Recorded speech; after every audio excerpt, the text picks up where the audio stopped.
Assalamualaikum warahmatullahi wabarakatuh. Perkenalkan, nama saya Ana Rohila ila Magfiratillah. Saya dari Prodi Pendidikan Agama Islam semester 5. Kepada yang terhormat Bapak M. Syarif Kholili, MPDI, selaku dosen pengampu mata kuliah Filsafat Islam, di sini saya akan menjawab dan menjelaskan salah satu soal yang telah diberikan oleh beliau, yaitu saya memilih dengan tema pemikiran filsafat Ibnu Rushd yang paling terkenal. Yang pertama yaitu pemikiran epistemologi Ibnu Rushd. Dalam kitabnya Fas al-Maqal ini, Ibnu Rushd berpandangan bahwa mempelajari filsafat bisa dihukumi wajib dengan dasar argumentasi bahwa filsafat tak ubahnya mempelajari hal-hal yang wujud yang lantas orang berusaha menarik pelajaran atau hikmah atau ibrah darinya sebagai sarana pembuktian akan adanya Tuhan Sang Maha Pencipta.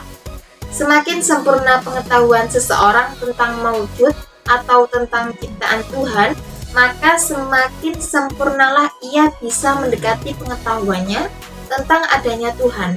Bahkan dalam banyak ayat-ayatnya, Tuhan mendorong manusia untuk senantiasa menggunakan daya nalarnya dalam merenungi ciptaan-ciptaannya. Jika kemudian seseorang dalam pemikirannya semakin menjauh dengan dasar-dasar syar'i, maka ada beberapa kemungkinan. Yang pertama, ia tidak memiliki kemampuan atau kapasitas yang memadai berkecimpung dalam dunia filsafat. Yang kedua, ketidakmampuan dirinya mengendalikan diri untuk tidak terseret pada hal-hal yang dilarang oleh agama. Dan yang ketiga adalah ketiadaan pendamping atau guru yang handal yang bisa membimbingnya memahami dengan benar tentang suatu objek pemikiran tertentu. Oleh karena itu, tidak mungkin filsuf akan berubah menjadi mujtahid, tidak mempercayai eksistensi Tuhan atau meragukan keberadaan Tuhan. Kalaupun ia berada dalam kondisi semacam itu, bisa dipastikan ia mengalami salah satu dari 3 faktor di atas, atau terdapat dalam dirinya gabungan 2 atau 3 faktor-faktor tersebut.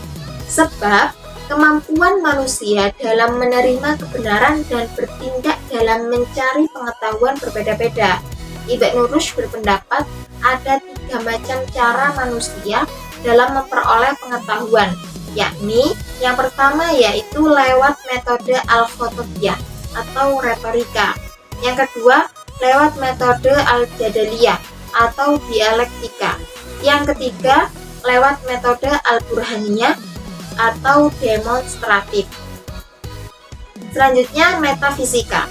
Dalam masalah ketuhanan, Ibnu Rushd berpendapat bahwa Allah adalah penggerak pertama atau muharrik al-awwal. Sifat positif yang dapat diberikan kepada Allah ialah akal dan makul. Wujud Allah ialah esanya. Wujud dan keesaan tidak berbeda dari zatnya. Konsepsi Ibnu Rushd tentang ketuhanan jelas sekali merupakan pengaruh Aristoteles, Plotinus, Al-Farabi, dan Ibnu Sina. Di samping keyakinan agama Islam yang dipeluknya, mensifati Tuhan dengan esa merupakan ajaran Islam.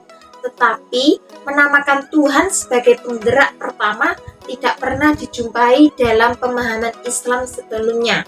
Hanya dijumpai dalam filsafat Aristoteles dan Plotinus, Al-Farabi, dan Ibnu Sina. Dalam pembuktian adanya Tuhan, golongan Hasybiyah, Sufiyah, Mu'tazilah, Asy'ariyah, dan Falasifah, masing-masing golongan tersebut mempunyai keyakinan yang berbeda satu sama lainnya dan menggunakan takwil dalam mengartikan kata-kata syar'i sesuai dengan kepercayaan mereka. Selanjutnya yaitu tanggapan terhadap Al-Ghazali. Ibnu Rushd dikenal oleh banyak orang sebagai filosof yang menentang Al-Ghazali. Hal ini terlihat dalam bukunya berjudul Tahafutut Tahafut, yang merupakan reaksi buku Al-Ghazali berjudul Tahafutut Falasifah. Dalam bukunya, Ibnu Rushd membela pendapat-pendapat ahli filsafat Yunani dan umat Islam yang telah diserang habis-habisan oleh Al-Ghazali. Sebagai pembela Aristoteles atau filsafat Yunani, tentunya Ibnu Rushd menolak prinsip ijra'ul adat dari Al-Ghazali. Begitu pula Al-Farabi. Dia juga mengemukakan prinsip hukum kausal dari Aristoteles.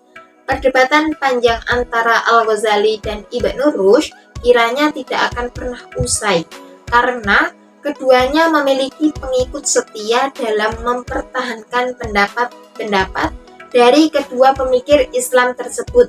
Al-Ghazali adalah sebagai golongan filsafat Islam di dunia Islam Timur, sedangkan Ibnu Rushd adalah sebagai salah satu pemikir dari golongan filsafat Islam di dunia Islam Barat. Walaupun kita tidak membaca keseluruhan, hanya melihat dari pembagian dalam daftar isi buku tersebut, kita sudah menilai bahwa pemikir Islam Timur dan Barat jelas-jelas akan mengalami perbedaan pendapat satu dengan yang lainnya. Melalui buku Tahaffut al-Falasifah atau kekacauan pemikiran para filsuf, Al-Ghazali melancarkan kritik keras terhadap para filsuf dalam 20 masalah. 3 dari masalah tersebut menurut Al-Ghazali dapat menyebabkan kekafiran, yaitu qidamnya alam. Tuhan tidak mengetahui perincian yang terjadi di alam, dan tidak adanya pembangkitan jasmani. Sekian yang dapat saya sampaikan, kurang lebihnya mohon maaf. Wassalamualaikum warahmatullahi wabarakatuh.